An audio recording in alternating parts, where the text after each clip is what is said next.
제가 가지고 있는 신약성경 147면 정도 있습니다. 이 시간 우리에게 주시는 하나님의 말씀 줄 믿고 한 절씩 교도할 때 주님 음성 듣기를 원합니다. 유대를 떠나사 다시 갈릴리로 가실새 사마리아에 있는 수가라 하는 동네에 이르시니 야곱이 그 아들 요셉에게 준 땅이 가깝고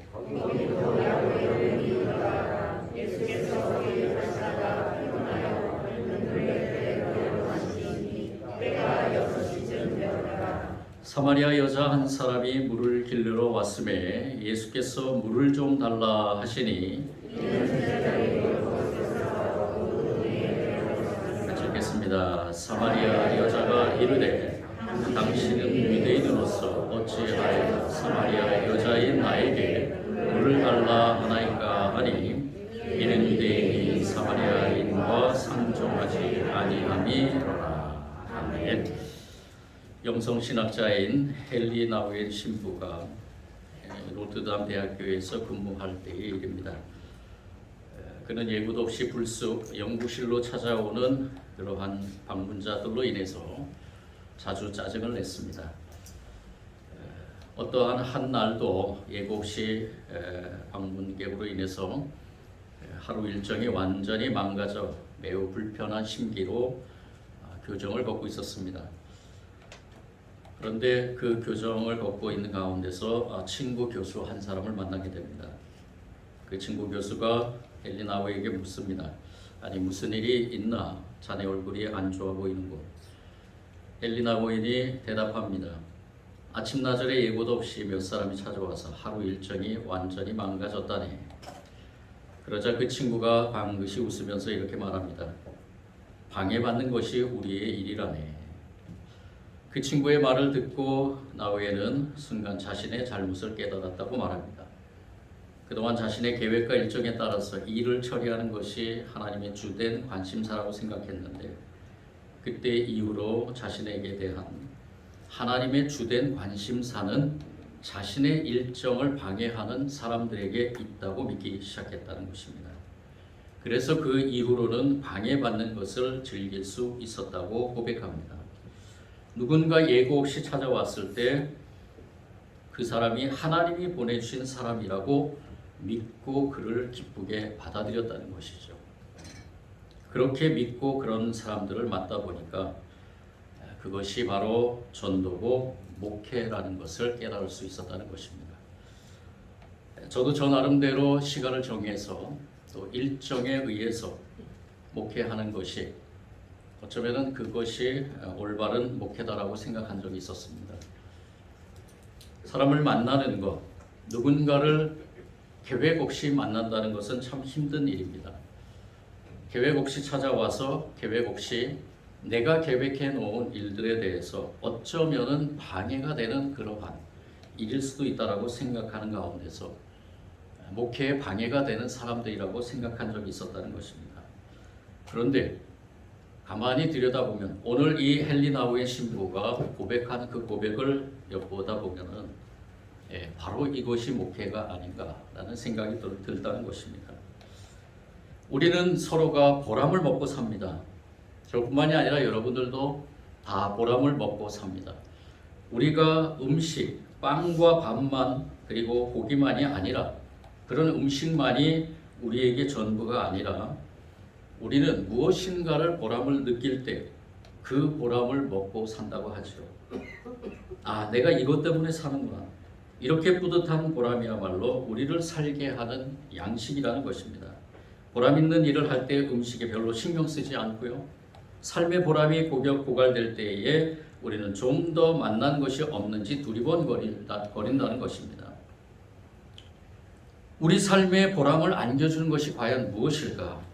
우리 그리스도인들은 어떤 보람으로 살아야 될 것인가? 이 시점에서 우리는 한 가지 생각을 하게 됩니다. 무엇을 통해 삶의 보람을 찾고 있을까? 여러분들은 과연 어떤 것의 보람을 바라보면서 살고 있느냐는 것입니다. 우리는 그 해답을 예수 그리스도에게서 찾아야 합니다. 요한복음 4장 35절 이하에 예수님은 이렇게 말씀하셨습니다. 너희는 넉 달이 지나야 추수 때가 된다고 하지 않느냐? 그러나 나는 너희에게 말한다. 눈을 들어서 발을 보라. 이미 곡식이 익어서 거둘 때가 되었다. 추수하는 사람은 품삯을 받으며 영생에 이르는 열매를 거두어 드린다. 이 말씀을 비춰볼 때도 예수님의 삶의 보람을 안겨줬던 일은 바로 영생에 이르는 열매를 거두는 일이라는 것입니다. 즉 전심으로 진심으로 한 사람 한 사람을 만나고 마음을 다해 귀 기울여 들어주고 함께 웃고 울어주며 당신에게 있는 성부 하나님의 사랑을 전해주는 것, 그리하여 하나님 안에서 영생을 얻게 하는 것, 바로 그것이 예수님의 삶의 보람이었다는 것입니다. 그것이 예수님의 전부였습니다. 예수님께서 가장 중요한 것은 사람이었습니다. 일이 아니고 사람이었다는 것입니다. 성부 하나님께서 당신에게 맡긴 일의 초점이 사람이라는 사실을 예수님은 분명히 알고 계셨습니다. 성부 하나님의 최대 관심사가 한 사람 한 사람을 영생에 이르는 데 있다는 사실을 잊지 않으셨다는 것입니다. 그러기에 예수님에게 있어서 가장 중요한 관심사는 자신의 일정을 빠짐없이 소화하는 것에 잊지 않고 자신의 세계 안으로 침범해 들어오는 사람 하나하나를 전심으로 만나고 그들에게 하나님의 사랑을 알게 하는 것이었다는 것입니다. 헬리나 오웰의 친구 교수의 말대로 방해받는 것이 예수님의 삶의 본질이었다는 것이죠. 이것은 예수님에게만 해당되는 것이 아닙니다. 누구에게나 해당되는 삶의 진실입니다. 특별히 예수 그리스도를 주님으로 영접하고 성부 하나님의 자녀로 살아가는 사람이라면 분명히 명심해야 될 진리입니다. 하나님을 사랑하기에 그분의 뜻대로 살고 싶어하는 열망을 가진 사람이라면 누구나 매일매일 씨름해야 하는 일입니다. 나에게 찾아오는 사람들을 전심으로 만나기 위해 방해받는 것을 환영할 뿐 아니라 사람을 찾아가 만나기 위해 스스로 자신의 일정을 포기할 수 있어야 됩니다. 그럴 때 우리는 한 사람이라도 제대로 만나고 제대로 사랑할 수 있습니다. 그것이 삶의 의미이며 보람인 줄 믿습니다. 그렇지 않다면 우리는 우리 스스로 세운 성 안에 스스로 가두어 홀로 고립되어 살아가게 될지 모릅니다. 아무도 방해받지 않고 아무에게도 방해하지 않고 홀로 자신의 일정과 계획의 기호대로 사는 삶이 참으로 평안하고 안전하고 편안해 보일지 모르지만 실제적으로는 우리 자신을 독방에 감금해 두는 것과 다르지 않다는 것입니다. 하나님께서는 그 독방에서 스스로 해방시켜 바깥으로 나가는 사람을 만나라고 하십니다. 자신에게 찾아오는 사람을 방해자로 여기지 말고 하나님께서 뭔가 뜻이 있어서 보내주는 사람으로 여기라 하시는 것입니다. 찾아오는 사람이 없으면 사람을 찾아가서 만나라 하십니다. 사람과 사람의 만남 속에서 일어나는 이적을 경험해 보도록 초청하고 계십니다. 여러분도 오해하지 마십시오. 삶의 무료함을 달래기 위해서 이유 없이 방향도 없이 사람들을 찾아가서 잡담을 나누도록 권면하는 것은 아닙니다. 혹은 출세를 위해서 할 수 있는 대로 많은 사람을 만나 명함을 수집하고 자신의 존재를 알리라는 뜻도 아닙니다. 이와 같은 만남들은 오히려 우리의 삶을 더욱 고갈시킬 뿐 아니라 많은 사람을 만난다고 하여 자연히 보람이 들어차는 것도 아닙니다. 사람을 만나되 나의 이익과는 전혀 상관없이 만나야 됩니다. 아니 때로 나의 이익을 손해보면서 만나야 합니다. 사람을 만나되 마음 안에 하나님의 사랑을 가득 안고 만나야 된다는 것입니다. 그 만남을 통해서 하나님의 사람, 하나님의 이야기, 하나님의 복음, 하나님의 사랑을 전하며 영생에 이르는 열매를 맺도록 힘써야 된다는 것이죠. 그렇게 할 때 비로소 고갈되지 않는 보람이 우리 삶에 가득 찰 줄 믿습니다. 이러한 보람을 느끼며 살고 싶다면 꼭 명심해야 될 하나의 진실이 있습니다. 그것이 무엇이냐? 내가 만나는 모든 사람은 뜻이 있어서 하나님께서 나를 붙여주신 것이다 라는 것입니다. 여러분도 오늘 이 시간에 고백하길 원합니다. 저는 이 설교를 준비하면서 이 고백을 수없이 외쳤습니다. 주님 앞에 기도했습니다. 내가 만나는 모든 사람들은 뜻이 있어서 하나님께서 나에게 붙여주신 것이다. 이 세상에 살면서 저와 여러분이 얼마나 많은 사람들을 만납니까? 아니면은 내가 만나고 싶은 사람만 만납니까? 이 시간 우리가 이 말씀에서 예수님께서 우리에게 모범을 보이신 이 한 사건을 통해서 우리는 다시 한번 이 진리를 우리 가슴 깊이 새기며 주님이 오시는 그날까지 이 삶을 통해서 주님께 영광 돌리기를 원합니다. 내가 만나는 모든 사람들은 하나님께서 나에게 붙여주신 분입니다. 예수님께서는 오늘 이 사건을 통해서 우리에게 그것을 교훈하고 있습니다. 오늘 우리가 같이 나눈 이 요한복음 4장에 나오는 이 사마리아의 여인은 유대 사람들에게도 뿐만이 아니라 그 지역 사마리아 지역에서 사람들에게 어떻게 보면은 천대받고 외톨이로서 그렇게 이 여인은 모든 사람들에게 홀대받은 그러한 여인이었다는 것을 알게 됩니다. 이 사마리아 여인은 하나님께서 특별히 예수 그리스도를 통해서 만나주시 않았다면 어떠한 삶을 살아갔을까라고 생각할 정도로 예수님은 어쩌면 이 사마리아 여인을 만나러 그 사마리아 지역을 갔을지도 모르는, 우리가 이 상황 속에서 이 사건 속에서 한 가지 생각해야 될 것은 예수님은 굳이 사마리아 지역으로 가셨다라는 것입니다. 이 사마리아 지역은 갈릴리와 북쪽으로 갈릴리와 남쪽으로 유대 지방의 중간 지역에 있습니다. 이 유대나 갈릴리나 그곳으로 통행하는 사람들은 사마리아 지역을 통과해야지만 빨리 갈 수 있죠. 그런데 이 사마리아라는 이 사람들의 그러한 이 유대인들과의 갈등, 이런 것들로 인해서 이 유대인들은 이 사마리아 그 지역을 지나지 않고 조금 힘들어도 돌아서 이 광야의 그 땅을 밟고 갈릴리나 유대로 통행했다는 것입니다. 이 사마리아 지방은 갈릴리와 유대 지방의 중간에 있었지만은 유대인들은 이 사마리아인들을 차별하기 때문에, 이 사마리아인들과의 갈등이 있기 때문에 이 유대인들은 그렇게 이 지역을 돌아서 다녔다는 것입니다. 일부러 피했다는 것이죠. 사마리아인과 접촉하지 않기 위해서. 사마리아인들이 자신들을 해할 수 있다는 또 생각이 있기 때문에 사마리아 사람이라면은 이 유대인들은 일부러 피하고 일부러 가까이 하지 않았다는 것입니다. 그런데 예수님은 오늘 말씀에 보면은 광야길을 마다하고 사마리아로 들어가는 걸 보게 됩니다.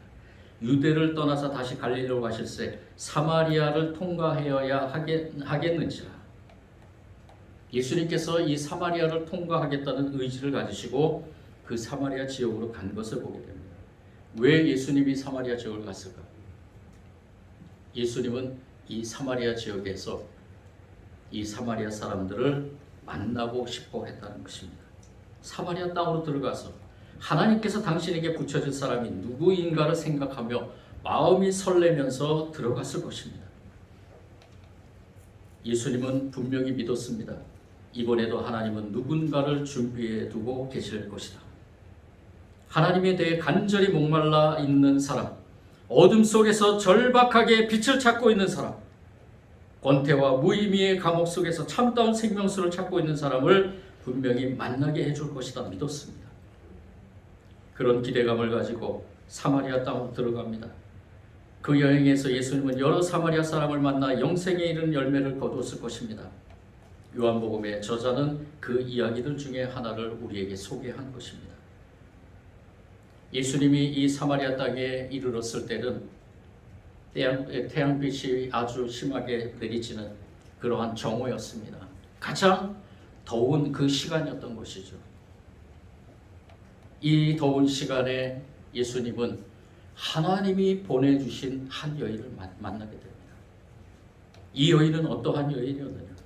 우리도 너무나 잘 알고 있는 이 여인은 5번이나 결혼하고 이혼한, 그렇게 반복해 지금도 또 다른 남자를 만나고 동거하고 있는 여자입니다. 이 같은 이력으로 인해서 지난 2000년 동안 이 여인은 섹스광으로 오인되어 왔습니다. 자신의 정욕을 채우기 위해서 여러 남자를 전전한 여자라고 보았던 것이죠. 어떤 사람은 이 여자를 사마리아의 엘리자베스 테일러라고 부르기도 합니다. 8번이나 결혼하고 이혼을 반복한 엘리자베스 테일러의 그러한 경력에 한참 못 미치는 그러한 여인이었지만 이 여인도 남들이 보기에는 평범한 그런 여인이 아니었다는 것이죠. 5번에게 5번이나 결혼하고 이혼한 여자. 그런데 이 사마리아 여인 편에서 보면요, 이 여인은 5번이나 남성에게 버림받은 사람입니다. 그 여인은 그 지역에서 질 나쁜 여인 혹은 재수없는 여인으로 알려져 있었습니다. 그래서 사람마다 곱지 않은 눈길로 그 여인을 쳐다보았습니다. 모두가 옷을 취하고 있는 정오 시간에 그 여인이 물을 길러 왔다는 사실은 그가 동네 사람들을 피하고 있다는 증거입니다. 이 여인은 아무에게도 사람 대접을 받지 못하고 살았던 기피 인물이었던 것입니다. 예수님은 그 여인에게 한마디 말을 합니다. 물을 좀 달라. 물을 좀 달라. 우리는 예수님의 이 메시지에 굉장히 큰 의미가 담겨 있다는 것을 깨달아야 됩니다. 예수님이 만났던 그 사마리아 여인, 사람들에게 천대받고 홀대받고 사람들로부터 모든, 어떻게 보면은 이 여인이라는 이 존재가 우리 모든 사람들과 같은 존재임에도 불구하고 이 여인이 그 시대 그 동네에 있던 자신과 어쩌면은 어렸을 때부터 친하게 지냈던 사람이면 그러한 친구들조차도 이 여인을 홀대했던 그러한 존재인 그 여인에게 예수님은 물을 달라라고 말씀하신 것입니다. 이 여인을 사람으로 대접합니다. 유대인 남자의 자존심을 내려놓고 유대인들로부터 개처럼 취급받았던 사마리아 여인에게, 그것도 소행이 좋지 못해서 모두를 회피하는 재수없는 여자에게 도움을 청하신 것입니다. 나중에 진행되는 이야기를 보면 알 수 있듯이 예수님도 그 여인이 어떤 사람인지 환히 꿰뚫고 아셨다는 것입니다.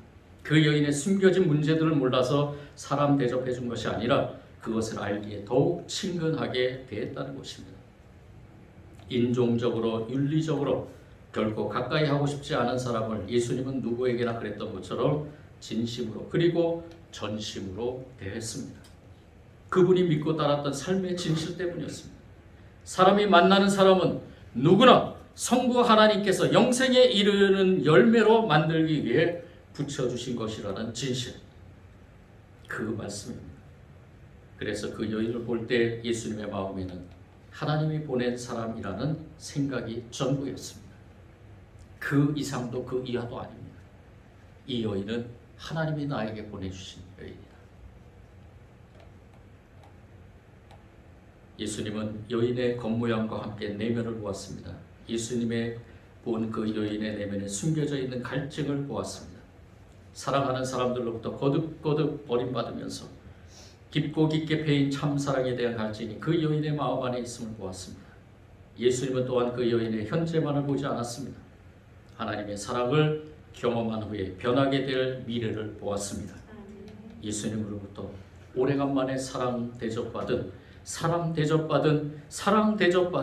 그 여인은 자신도 모르게 그분 앞에서, 예수님 앞에서 무장해제됐습니다. 자신의 속마음을 털어놓게 되고요, 부끄러운 내면을 다 드러놓습니다. 이 과정에서 이 여인은 과거로부터 받은 상처, 그리고 많은 사람들로부터 놀림을 받았던 그러한 모든 상처들이 치유되고 참된 하나님을 만나게 됩니다. 예수님과의 대화 끝에 이 여인은 동네로 뛰어들어가게 됩니다. 뛰어들어가는 사람들, 자신을 조롱하고 홀대했던 그 사람들에게 외칩니다. 내가 한 일을 모두 알아맞히신 분이 계십니다. 와서 보십시오. 이분이 그리스도가 아닙니까? 이분이 그리스도가 아닙니까? 자신을 왕따시킨 동네 사람들, 자신에게 사람 대접 한 번도 해주지 않은 사람들. 하지만 이제는 그것이 더 이상의 문제가 되지 않았습니다. 그 여인은 자신의 놀라운 일을 경험한 모든 것들을 다른 사람들에게 알리고 싶어하는 그 마음 하나였습니다. 그 여인의 말을 듣고 반신반의했던 동네 사람들은 나중에 예수님을 직접 만나고 나서 이렇게 말합니다. 우리가 믿는 것은 이제 당신의 말 때문만은 아니요, 우리가 그 말씀을 직접 들어보고 이분이 참으로 세상의 구주이심을 알았기 때문이요. 놀라운 변화죠. 예수님께서 사마리아 지역을 가시지 않고 뺑 돌아서 다른 그 광야로 해서 갔다면은 이 여인을 만나지도 못했을 것이고 이 사마리아 지역에 있는 죽어가는 영혼들, 불쌍한 영혼들이 예수님을 통해 구원에 이르지 못했을 것입니다. 예수님의 이러한 행적, 이러한 행복, 이것은 다 하나님께서 당신을 통해서 이 세상 누구든지 구원받을 사람, 만나는 누구든지 구원받을 사람이라는 것을 가르쳐주기, 선포하기 위해서 예수님은 사마리아 지역에서 이 사마리아 여인을 만남으로 그 모든 일을 행하셨던 것입니다. 영생에 이르는 열매, 자신을 버리고 외면하고 멸시했던 사람들에게 찾아가서 그들도 영생에 이르는 열매가 되라고 복음을 전하게 된 이 여인.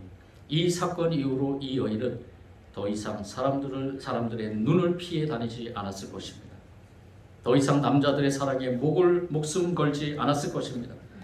더 이상 사람들로부터 비판받은, 버림받은 것을 두려워하지 않았을 것입니다. 하나님께 받아들여졌고 하나님께 사랑받는 영생에 이르는 열매가 되었음을 알기에 더 이상의 다른 사람의 사랑이 필요하지 않았습니다. 그 여인은 모든 것을 다 가진 사람처럼 살아갔을 것입니다. 자신만이 아니라 다른 사람들까지도 그 같은 삶에 이르도록 도와주었을 것입니다. 어느 인터넷 글에 이러한 글이 실려 있었습니다. 어느 집사님의 이야기인데요. 이 집사님이 택시를 탔습니다. 택시에 앉자마자 입이 텁텁해서 껌을 하나 씹습니다. 그런데 그 껌의 냄새, 향기를 맡은 이 택시 기사가 이렇게 얘기를 합니다. 껌의 향기가 좋은데 혹시 하나 줄 수 있습니까? 그때 이 집사님은 딸기 향이 나는 껌을 씹고 있었습니다. 30대 초반의 그 젊은 기사가 이 집사님에게 이 껌을 하나 요구했는데 이 집사님은 그 껌이 마지막 껌이었다는 것을 생각하게 됩니다. 어머 어쩌죠? 남은 게 하나도 없네요. 이렇게 대답합니다. 그러자 기사가 응답합니다. 됐습니다. 저는 재수 없는 놈이거든요. 오늘 하루 종일 재수가 없었는데 껌 하나 얻어먹을 재수도 없군요. 이렇게 재수 없는 놈 보셨어요? 집사님은 그 기사의 반응에 당황했습니다. 아니 왜 그런 말씀을 하세요? 잠깐 기다려 보세요. 제가 있을지 모르니. 그렇게 말하고 가방을 뒤져봅니다. 가방을 뒤져보니까 마침 껌 하나가 물 건든 사이에 끼어 있었습니다. 껌을 건네면서 집사님은 이렇게 얘기를 합니다. 자, 이거 보세요. 기사님은 재수가 없는 분이 아니세요. 라고 위로했습니다. 껌을 받아 입에 넣으면서 그 기사는 계속해서 신세 한탄을 합니다. 자신은 그동안 내내 재수가 없었다고. 할아버지도 농약을 먹고 자살했고 아버지도 농약을 먹고 자살했으며 형마저도 몇 년 전에 농약을 먹고 자살했다고. 젊었을 때 당한 사고 때문에 자신은 택시기사밖에는 할 일이 없다 뿐만 아니라 몇 년 전에 아이가 태어나면서 큰 병에 걸려 고생했었다고. 지금은 아내가 정신병으로 고통당하고 있다고. 시키지도 않는 말을 술술 풀어내면서 집사님에게 묻더랍니다. 아주머니, 이렇게 재수 없는 놈 보셨어요? 이 이야기를 듣고 있는 동안 집사님의 마음에는 하나님께서 이 기사를 자신에게 붙여주셨다는 믿음이 들었습니다.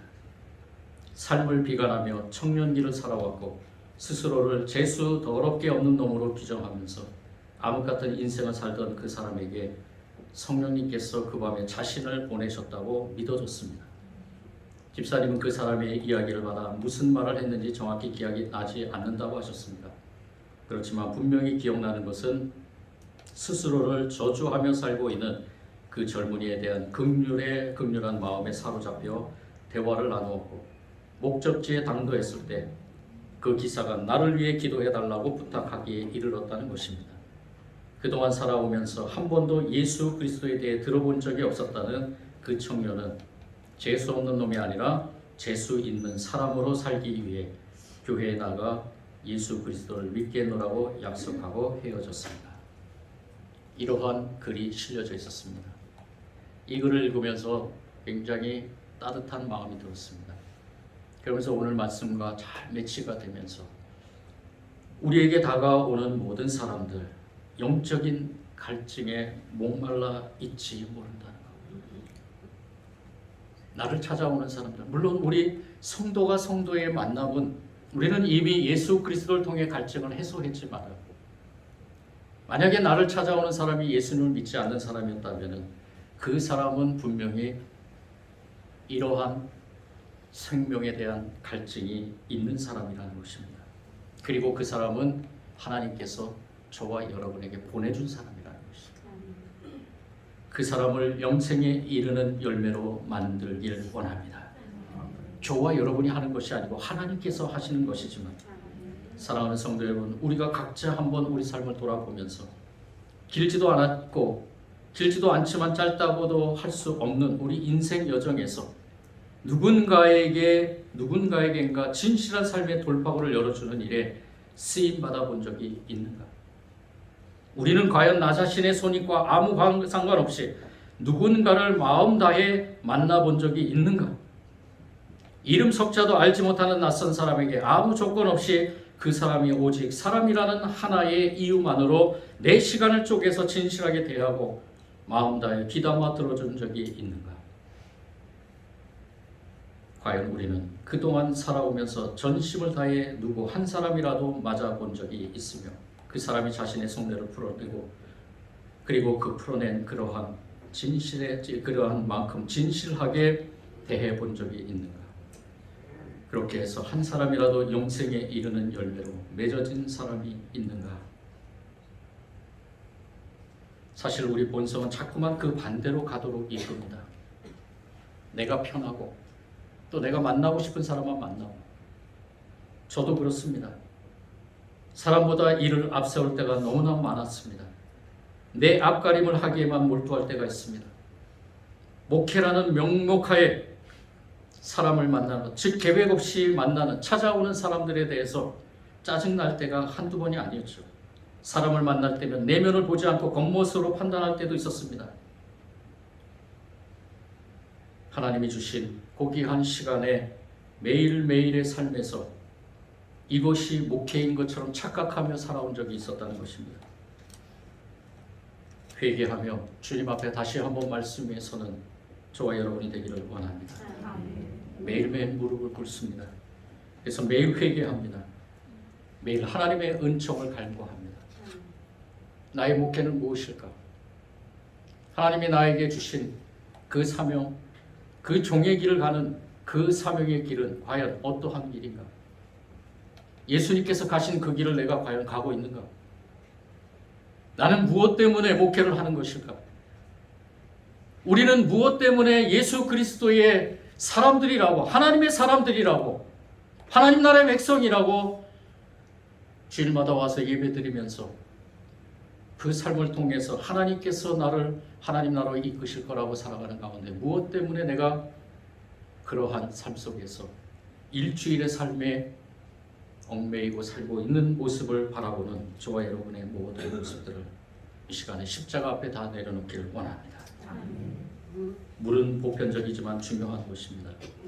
누군가 우리에게 물을 달라고 느닷없이 찾아올 때 주저 말고 영생의 물인 예수 그리스도를 소개하는 저와 여러분이 되기를 원합니다.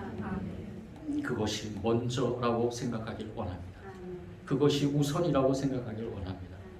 이 시간 저와 여러분 다시 한번 예수 그리스도의 사랑을 품고 누가 어떠한 사람이든지 어떠한 상황에서든지 찾아올 때마다 주님께서 우리에게 붙여주신 사람, 보내주신 사람이라고 믿고 그 사람을 대하는 저와 여러분이 되기를 원합니다.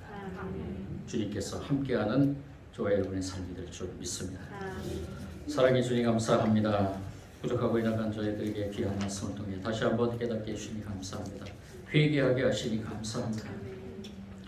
주님께서 보내주신 사람, 또 그 사람을 소중하게 생각하며 주님, 우리가 영생의 길을 가는 것처럼 영원한 생명의 물을 마신 것처럼 그 사람도 영원한 생명의 물을 간구할지도 모릅니다.